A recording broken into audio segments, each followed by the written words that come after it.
argued that communism, particularly in its Marxist-Leninist form, functions as a secular religion.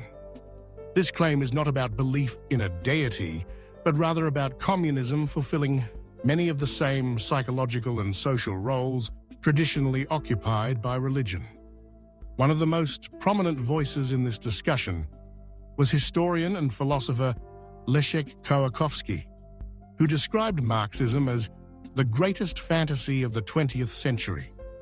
In his Main Currents of Marxism, he argued that communism adopted sacred texts, Marx's Capital and the Communist Manifesto, prophets, Marx, Engels, Lenin, and a vision of salvation, an inevitable utopia free from class struggle. Like religion, communism offers an origin story, primitive communism, a fall, the rise of private property and capitalism, and a redemption narrative, revolution, and the eventual classless society. Sociologist Raymond Aron also referred to communism as a secular religion, emphasizing its absolutist nature and intolerance of heresy, much like theocratic systems.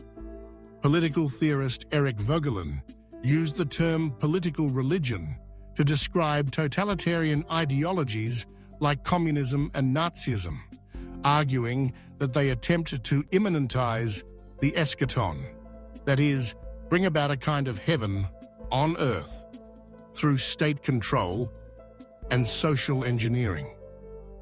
Even the rituals of communist regimes, parades, oaths, martyrdom of revolutionary heroes, and the elevation of leaders to near-saintly status mirror religious rites.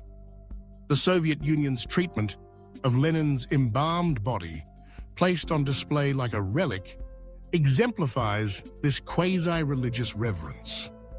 It is important that the law of the future, rational law, also called Verarchy, keeps the principles and doctrines of communism out of law completely, like keeping weeds and pests out of a garden, keeping only what is true as the foundations for law.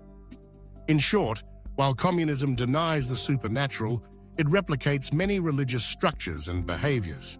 Its unprovable promises of utopia, strict dogma, and moral absolutism lead many scholars to conclude that communism is a faith-based system, a political religion without a god, but with unquestionable doctrine and fervent believers.